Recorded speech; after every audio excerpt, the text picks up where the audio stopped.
Smart school ये मेरा school है। अस्सलाम वालेकुम स्टूडेंट्स, आज की प्रॉब्लम है 11.6। 5 हम लोगों ने कर ली थी, आज हम करने जा रहे हैं 11.6। A student clapped his hands near a cliff and heard the echo after 5 seconds. What is distance of the cliff from the student if the speed of the sound v is taken as 346 metre per second. अब क्या कहा है कि एक student है जो अपने hands को क्लिप करता है, क्लैप करता है। जब क्लैप करता है तो एक इको हमें सुनाई देती है जो कि 5 सेकेंड के बाद सुनाई देती है। उसके बाद उन्होंने कहा है कि the distance of the clip from the student if the speed of sound is taken v is taken at 3 metre per second. उन्होंने कहा है कि उसका डिस्टेंस कितना होगा उस आवाज़ का हम तक पहुंचने के लिए अगर उसकी स्पीड जो है 346 मीटर पर सेकेंड है। ठीक है, हमने फाइंड क्या करना है, डिस्टेंस फाइंड करना है। सो अब हम लोगों ने टोटल टाइम हमारे पास 5 सेकेंड का है क्लैप का। हम लोगों ने फाइंड करना है, यूज़ करना है क्लिफ के लिए, तो क्लिफ के लिए हमारे पास हाफ टाइम यूज़ होगा। So we divided total time over 2 time taken by sound from the student to cliff and then back to the student. ठीक है, टोटल टाइम जो था वो है 5 सेकेंड है। Then time for one side from cliff to student, cliff से student तक पहले था जी, टोटल टाइम था from student to cliff and cliff to student. Now सिर्फ क्लिफ टू स्टूडेंट हम लोगों ने यूज़ किया है टाइम, तो उसको हमने डिवाइड कर दिया टोटल टाइम को 2 पे। सो टी डैश जो है हमारे पास वो है 2.5 सेकेंड एंड वेलोसिटी गिवन है which is 346 metre per second. We have to find distance. So formula हमें पता है v is equal to D by T. अब d हमने फाइंड करना है तो हम d को इस साइड पे रखेंगे तो t डैश को दूसरी साइड पे ले जाएंगे।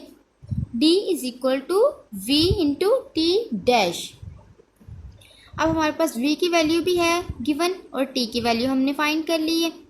इन दोनों की वैल्यूज पुट करते हैं तो मल्टीप्लिकेशन से हमारे पास आंसर आ जाता है d is equal to 865 metre. Similar example है जो ये जो प्रॉब्लम है 11.7, ये भी सिमिलर वे से आप लोगों ने सोल्व करनी है, ये आपने खुद करनी है। सेम कंडीशन है, टोटल टाइम को हम लोग डिवाइड करेंगे 2 पे बिकॉज हाफ डिस्टेंस है। उसके बाद हमारा v भी गिवन है, स्पीड गिवन है, तो सेम फार्मूला लगा के इसमें वैल्यूज़ पुट कर देंगे तो हमारे पास आंसर आ जाएगा। ठीक है, ये आपने खुद इसकी प्रैक्टिस करनी है। नेक्स्ट है 11.8। The highest frequency sound humans can hear is about 20,000 hertz. What is the wavelength of sound in air at this frequency at a temperature of 20 degree? What is the wavelength of the lowest sound can be heard of about 20 hertz? Assume the speed of sound in air at 20 degree is 343।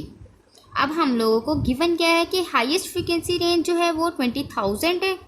अब इस range की frequency की हम लोगों ने find क्या करना है, वेवलेंथ ऑफ द साउंड। ठीक है, वेवलेंथ फाइंड करनी है। What is wavelength of lowest sound, ये हाईएस्ट जो है हाईएस्ट की फ्रीक्वेंसी फाइंड करनी है, वेवलेंथ फाइंड करनी है और लोएस्ट साउंड की। तो आ जाते हैं अपने डाटा पे।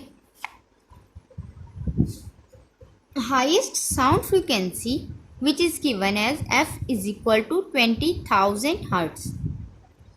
अब हमें उन्होंने कहा है कि वेवलेंथ फाइंड करनी है इस साउंड की। So wavelength which is v lambda find करना है। देन सेकेंड थिंग जो हमें b पार्ट गिवन है वो है लोएस्ट फ्रीक्वेंसी जितनी है, बिकॉज ये दोनों फ्रीक्वेंसीज हैं और दोनों वेवलेंथ्स हैं। सो हम लोग इसके एक दूसरे से डिस्टिंग्विश करने के लिए इसके ऊपर डैश की लगा देते हैं ताकि हमें पता चल सके कि कौन सी हाईएस्ट फ्रीक्वेंसी है और कौन सी लोएस्ट साउंड की। So lowest sound frequency F dash is equal to 20 hertz, wavelength of sound lambda dash is equal to find करनी है। अब हमारे पास फार्मूला जो है वो है v is equal to F lambda. Lambda को हमने फाइंड करना है। सो v की वैल्यू हमारे पास गिवन है which is 343 metre per second. So value put कर देते हैं, इस रीअरेंज करते हैं पहले इस फार्मूले को। लैम्डा यही रहेगा तो f वहाँ जाके डिवाइड हो जाएगा। Lambda is equal to v over f।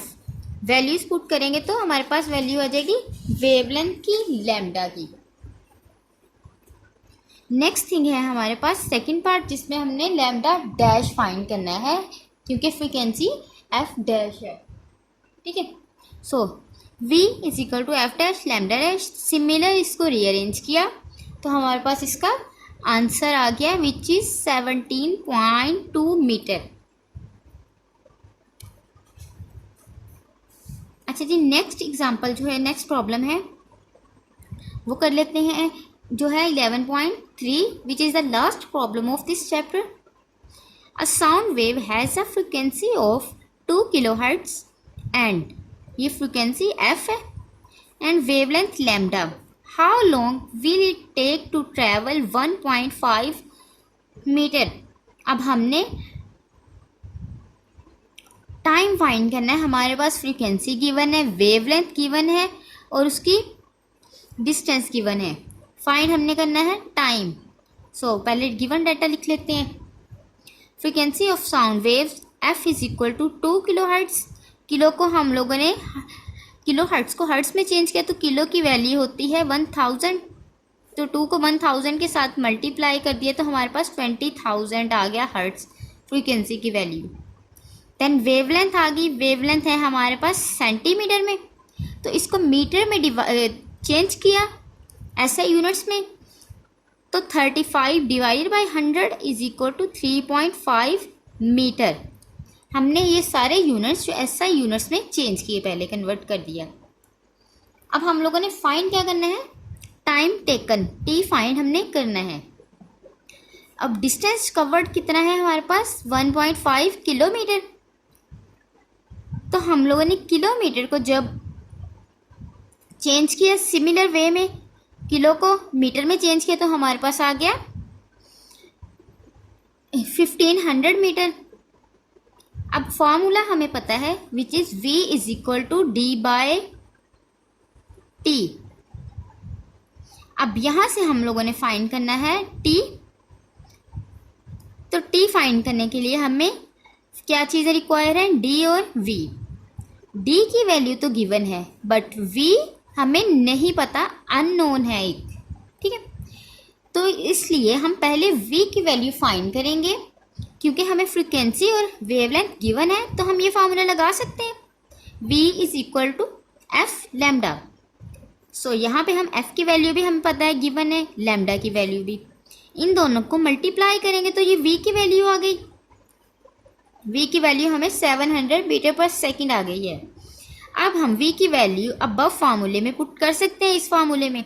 अब हमारे पास d भी है और v भी है, दोनों वैल्यूज पुट कर देते हैं तो हमारे पास टाइम आ जाएगा डिवीजन के बाद विच इज़ 2.1 सेकेंड। ठीक है, अब ये सारी प्रॉब्लम्स आप लोगों की हो गई है, इसको आप लोगों ने खुद से प्रैक्टिस करनी है। जितनी ज़्यादा आप लोग इसकी प्रैक्टिस करेंगे उतना ही आपको अच्छे से ये समझ भी आएंगी और आपको इसकी पता चलेगा कि किस तरह से फार्मूले लगाने हैं ताकि मिस्टेक्स की चांसेस कम हो सकें।